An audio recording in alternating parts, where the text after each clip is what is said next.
By the summer of 1942, Adolf Hitler believed the war in the East could still be forced into submission with one decisive blow.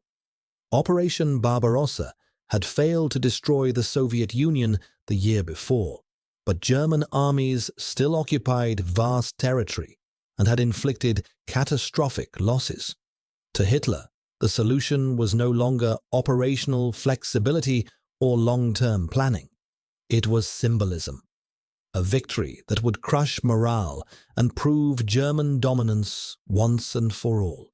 His attention fixed on a city whose very name felt like a personal challenge. Stalingrad was not just a point on a map. It was a statement. The German Sixth Army was chosen to make that statement real. It was one of the most powerful formations Germany possessed, battle-hardened, confident, and led by experienced officers who had known almost nothing but victory. As they advanced, the Luftwaffe pounded Stalingrad into ruins. But the destruction did not break Soviet resistance. It transformed the city into a labyrinth of concrete, steel, and ash, where modern warfare collapsed into something primitive. Fighting became intimate and relentless. Soldiers fought room to room, floor to floor, often within arm's reach of the enemy. Entire regiments were ground down for single buildings. Still, by early November, German command believed the end was near. Most of the city was under German control. From Berlin, it looked like success.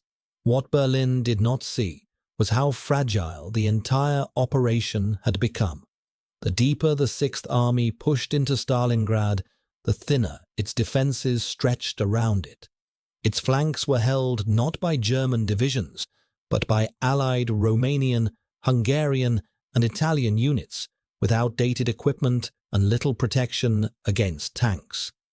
These units were spread across open plains in freezing conditions, guarding hundreds of kilometers of front. German officers on the ground warned repeatedly that these positions were dangerously weak. Soviet patrols had vanished. Radio intercepts hinted at large formations moving unseen. To experienced commanders, the signs were unmistakable. Something was coming. On November 19th, 1942, the silence ended. The Soviet counteroffensive did not strike the city itself. It slammed into the flanks with overwhelming force. Thousands of tanks and artillery pieces tore through Axis lines that disintegrated almost immediately. Communications collapsed. Retreat routes vanished. German reserves were insufficient and arrived too late. Within 4 days, Soviet armored spearheads met west of Stalingrad. The Sixth Army was surrounded. Inside the pocket, the shock was immediate. But so was clarity. German commanders understood exactly what this meant. They sent frantic messages demanding permission to break out while escape was still possible. The army still had fuel, artillery, and tens of thousands of men capable of fighting their way west. Losses would be severe, but survival was still achievable. Every hour mattered. Every delay reduced the chances. The request went to Adolf Hitler. Hitler said no. To him, Stalingrad had become inseparable from authority and image. Retreat was not a tactical decision. It was an admission of weakness. He convinced himself that holding the city would stabilize the front and preserve morale across the Reich. Most dangerously, he accepted Hermann Göring's promise that the Luftwaffe could supply the encircled army by air. Generals and logisticians warned him that the numbers made this fantasy impossible.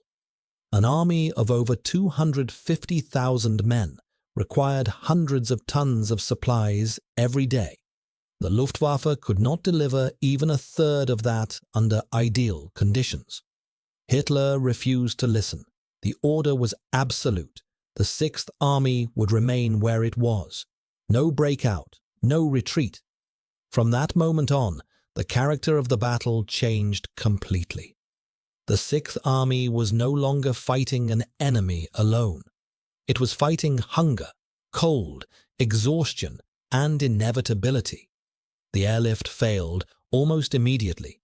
Soviet fighters hunted transport planes mercilessly. Anti-aircraft fire filled the skies. Snowstorms grounded aircraft for days at a time. When supplies did arrive, they were pitifully inadequate. Food rations were cut again and again until starvation became routine. Ammunition ran so low that units were ordered to fire only at point-blank range. Medical supplies vanished entirely. Wounded men lay untreated in frozen cellars, dying slowly of infections that would have been trivial weeks earlier. As winter deepened, temperatures plunged to lethal extremes. Fuel shortages immobilized vehicles and artillery. Heating became impossible. Frostbite spread faster than disease. Entire platoons froze during the night. Horses were slaughtered and eaten. Men boiled leather straps and boot soles to survive. Discipline cracked as reality set in. No rescue was coming. Outside the pocket, German relief attempts failed one by one. Soviet defenses had solidified. Each assault was repelled with devastating losses. Inside Stalingrad, the encirclement tightened daily. Artillery fire never stopped. Buildings collapsed. Units ceased to exist. Command structures dissolved. Soldiers no longer fought for objectives or even for Germany. They fought for warmth, for food, for one more night alive. In January 1943, Adolf Hitler promoted Friedrich Paulus, the commander of the Sixth Army, to Field Marshal. The message was unmistakable. No German field marshal had ever surrendered. Hitler expected Paulus to fight to the last man or die in the ruins of the city. What Hitler refused to accept was that the army was already finished. Paulus saw the truth clearly. His men were starving, frozen, and physically collapsing by the thousands. Ammunition was nearly gone. Resistance no longer served any military purpose. Continuing the fight would only increase the number of dead. On January 31st, 1943, Paulus surrendered the southern pocket of Stalingrad. 2 days later, the remaining forces laid down their weapons. The battle was over. Of the more than 250,000 German and Axis soldiers trapped at Stalingrad, roughly 90,000 entered Soviet captivity. Fewer than 6,000 would ever return home.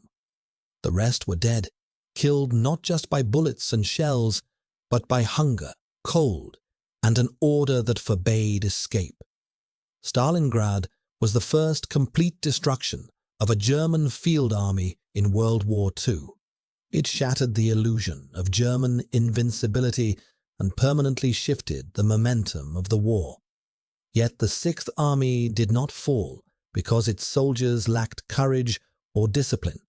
They endured conditions almost beyond comprehension. They were destroyed because retreat was forbidden. One decision, made far from the battlefield, turned a desperate situation into a death sentence.